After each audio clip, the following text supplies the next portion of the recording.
NATO summit में बोले Trump, ईरानी बहादुरी से जंग लड़ा, अब उसे नुकसान से उबरने की जरूरत, इसलिए ऑयल बेचने से नहीं रोकूंगा। आज एससीओ सम्मेलन में हिस्सा लेंगे राजनाथ सिंह, एनएसए अजीत डोभाल भी रहेंगे मौजूद। एक ही मंच पर होंगे भारत पाकिस्तान के रक्षा मंत्री। ट्रंक में शव मामले में एसएसपी का खुलासा, दिल्ली से दंपत्ति समेत 4 आरोपी गिरफ्तार, पैसों के लिए किया कत्ल। भोपाल के टीआईटी कांड के मुख्य आरोपी फरहान को लगी गोली पर उठे सवाल, कोर्ट ने रिपोर्ट पेश करने के दिए आदेश, जानबूझकर गोली मारने का आरोप। बालोदा बाजार में 1500 करोड़ की ठगी का मास्टरमाइंड समेत 2 आरोपी गिरफ्तार, पैसा डबल करने का झांसा देकर वारदात को दिया अंजाम, कई जिले के ग्रामीणों और महिला समूह को बनाया शिकार। भिलाई के इंडस्ट्रियल एरिया में कंपनी के रॉ मटेरियल में लगी आग, लोगों ने फायर ब्रिगेड को दी सूचना, आग लगने का कारण फिलहाल अज्ञात।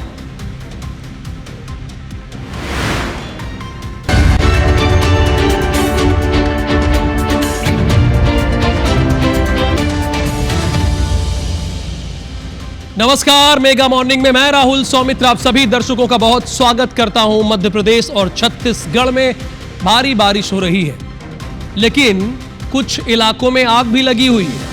खबर भिलाई से है, इंडस्ट्रियल एरिया में कंपनी के रॉ मटेरियल में आग लग गई है।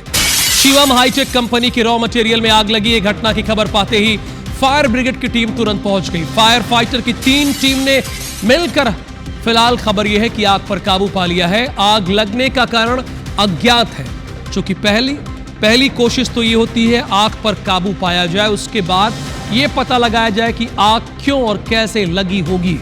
तो आग लगने का कारण अज्ञात है, छावनी पुलिस इसकी जांच कर रही है। अभी क्या खबर है, आग पर काबू पा लिया गया है। ये आग भिलाई में कहां लगी है, इंडस्ट्रियल एरिया है, कंपनी के रॉ मटेरियल में ये आग लग गई है। शिवम हाईटेक कंपनी के रॉ मटेरियल में आग लगी है। घटना की खबर पाते ही फायर ब्रिगेड की टीम पहुंची और आग पर काबू पा लिया गया है। मध्य प्रदेश और छत्तीसगढ़ के कई ऐसे इलाके हैं जहां भारी बारिश का रेड अलर्ट जारी किया गया है, कुछ जगहों पे येलो अलर्ट जारी किया गया है। लेकिन ये जो सबसे पहले तस्वीरें आप आईबीसी पे 24 पर देख रहे हैं, कहीं बारिश हो रही तो कहीं आग भी लगी है। तो इसलिए हमारी स्क्रीन पर आज ये तस्वीरें आ गई हैं। लगातार तेज बारिश से आधा भारत जलमग्न हो गया है। जलमग्न का मतलब कई जगहों पर पानी भर गया है। अभी स्टूडियो में ही आप देख लीजिए, ये नदी नाला नहीं है, जगह जगह नदी नाले उफान पर है। बारिश का पानी लोगों के घरों तक घुस गया है। नदियों का जलस्तर बढ़ने से किनारे बसे लोगों की स्थिति बेहद खतरनाक होती जा रही है। कई जगह पर नदी में समा गए हैं, कई जगह ऐसी हो गई है। हिमाचल प्रदेश और जम्मू कश्मीर में बेहद रौद्र रूप नजर आया है, जहां पर रेस्क्यू के लिए लगातार टीमें लगी हुई है। दिल्ली और हरियाणा में भी हर जगह पानी पानी नजर आ रहा है। स्थिति बेहद खराब है, ये जान लीजिए। और अभी तो ये बारिश की शुरुआत पर है और बारिश के शुरुआत में ही स्थिति खराब हो गई है। ये अभी जो स्क्रीन पर आप तस्वीरें देख रहे हैं, ये मंडी की तस्वीरें हैं। ये कहां पर है आप लोगों को बताने की जरूरत है नहीं, हिमाचल प्रदेश में है। यहां पर व्यास नदी उफान पर आ गई है। जो मेरे ठीक पीछे आप स्क्रीन पर देख रहे थे, वो मंडी की व्यास नदी ही है जहां पर उफान पर ये है। लगातार रेस्क्यू ऑपरेशन का काम चल रहा है। दिल्ली और हरियाणा में भी हर जगह पानी पानी नजर आ रहा है। चूंकि दिल्ली में यमुना नदी गुजरती है, तो वहां पर स्थिति भी अब देख लीजिए अंबाला की तस्वीर।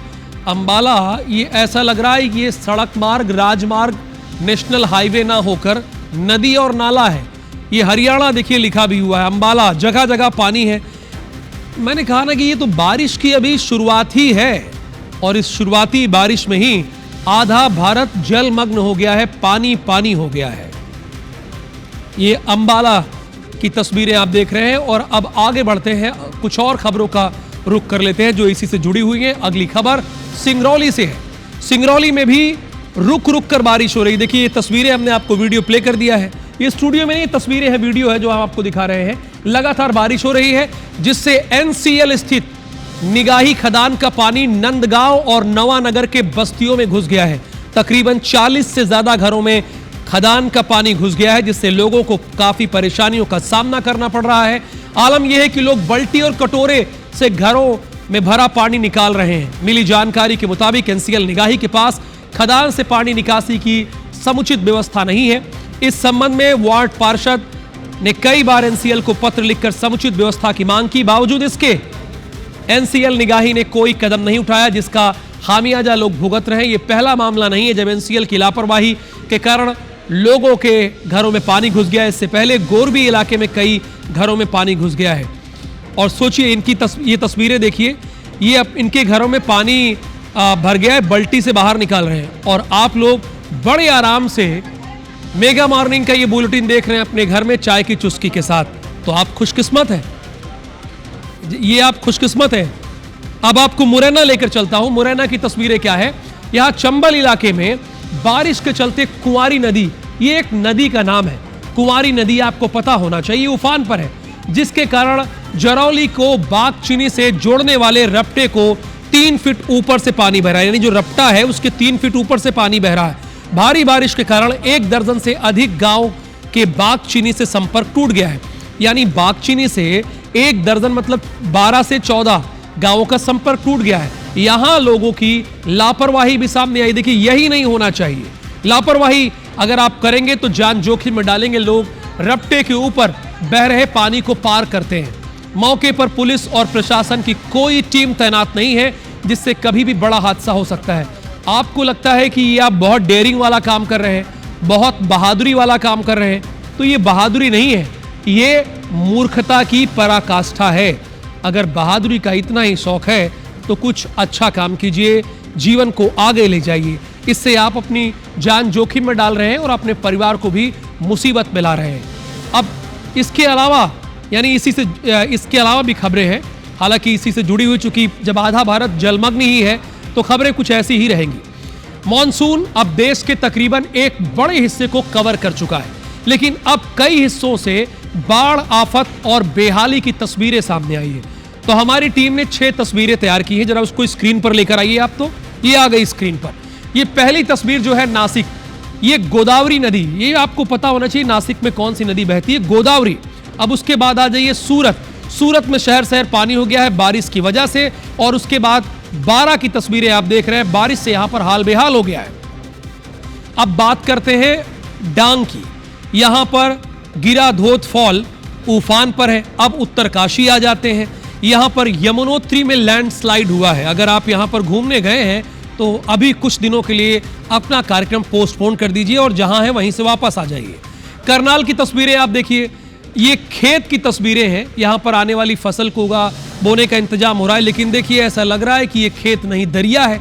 तो ये 6 तस्वीरें हैं, लेकिन इसके अतिरिक्त भी इस देश दुनिया और मध्य प्रदेश, छत्तीसगढ़ में बहुत कुछ चल रहा है, तो हमें उसकी भी जानकारी अपने दर्शकों को देनी है।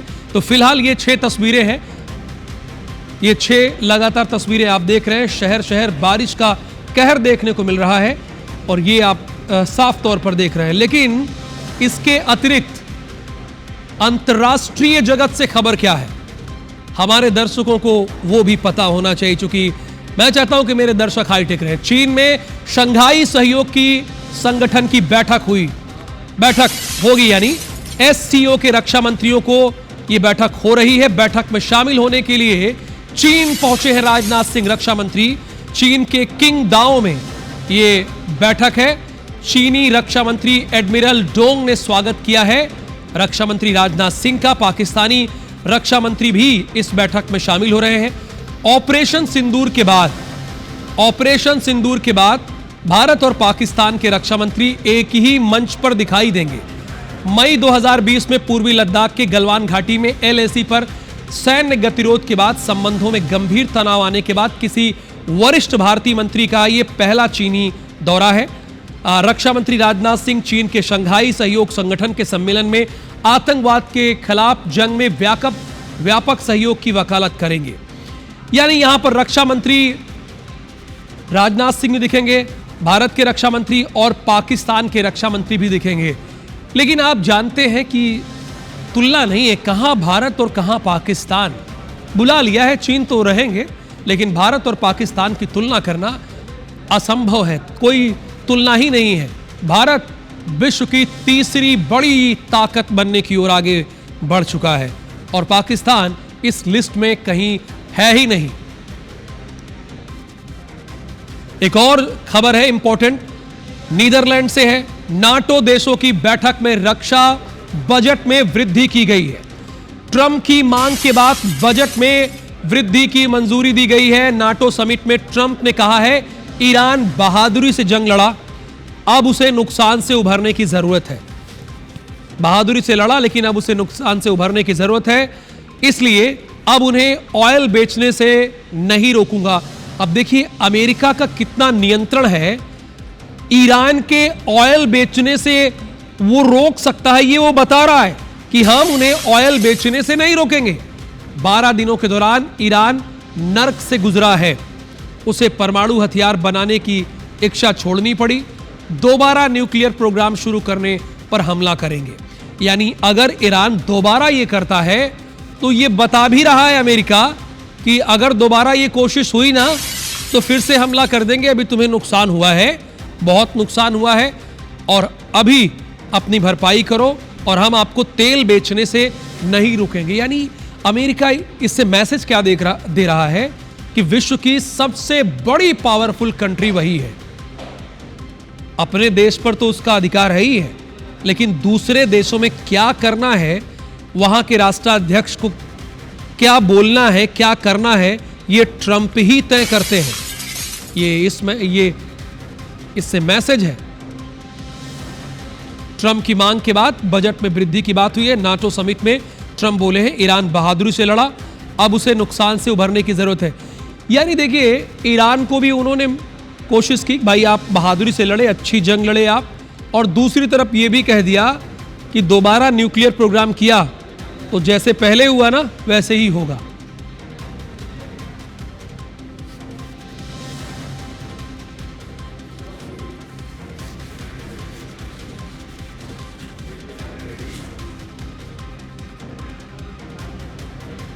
राजस्थान के जयपुर में टैंकर में आग लग गई है।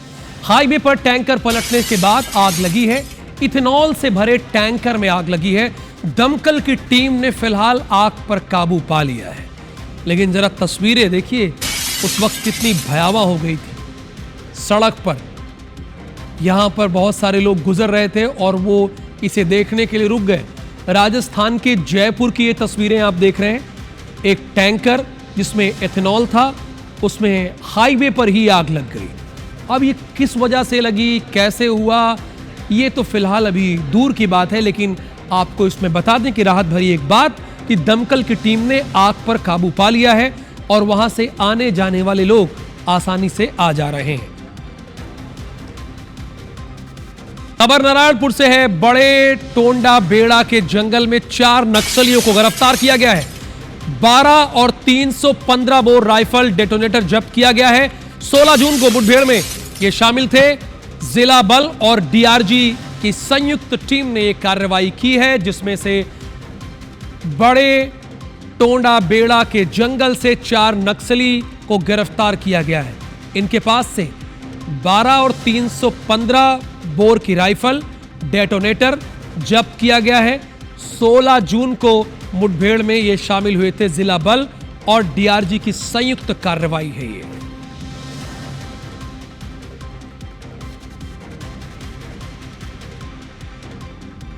इंदौर की हनीमून मर्डर मिस्ट्री मामले में बुधवार को मेघालय पुलिस को बड़ी सफलता मिली है। पुलिस ने ओल्ड पलासिया इलाके से हत्याकांड की मुख्य आरोपी सोनम का मोबाइल, पिस्टल और अन्य दस्तावेज जब्त कर लिया गया। इस गोल घेरे में आप देख रहे हैं ये वही दस्तावेज है। मेघालय पुलिस ने सोनम का सामान नाले में फेंकने वाले आरोपी शीलोम जेम्स को आरक्षक के साथ नाले में उतारा कि तुमने फेंका है, तुम ही निकालो। ये जो काली टी शर्ट में है ये शीलोम है, तुम्हारी मदद करने के लिए हम भेज दे रहे हैं, लेकिन तुमने इस सामान को ठिकाने लगाने की कोशिश की ना, अब जाओ नाले से निकालो। चूंकि इसके बाद एसआईटी शीलोम को उसके घर भी लेकर पहुंची, जहां गाड़ी से रुपए बरामद किए गए। मौके का जायजा लिया है संवाददाता अंशुल मुखाती ने।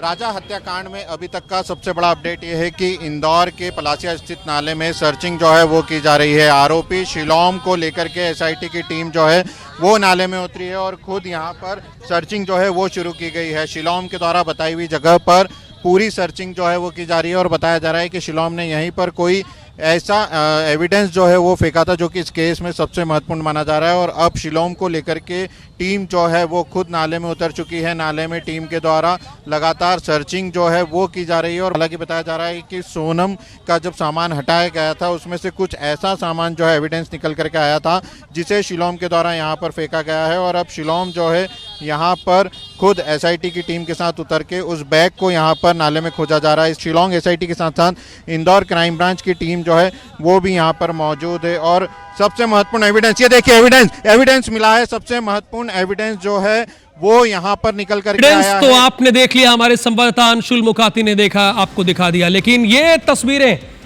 ऐतिहासिक तस्वीरें हैं। आपको बता दें कि उज्जैन में महाकाल मंदिर में विशेष भस्म आरती की गई। एक्सियम 4 की सफलता के लिए विशेष पूजा की गई है। भारतीय एस्ट्रोनॉट शुभांशु शुक्ला जो उत्तर प्रदेश की राजधानी लखनऊ के अलीगंज के हैं, उनकी सफलता की कामना के लिए किया गया है। कल लॉन्च किया गया था और 41 वर्ष के बाद ऐसा मौका है राकेश शर्मा के बाद, जब कोई भारतीय यानी राकेश शर्मा के बाद शुभांशु शुक्ला अंतरिक्ष में जाने वाले दूसरे भारतीय हैं। और अच्छी बात है कि वो लीड कर रहे हैं इसे।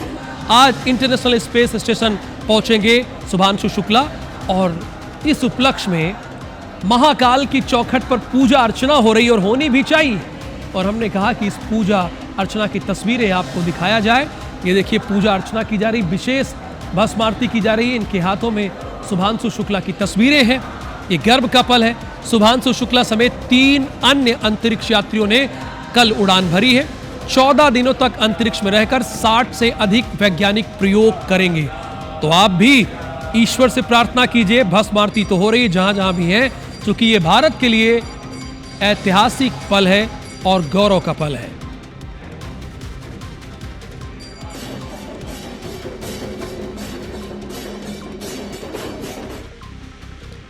मेगा मॉर्निंग में खबरों का सिलसिला लगातार जारी है। आगे श्रवण तंबोली आपको धनाधन 10 खबरों से अपडेट करेंगे।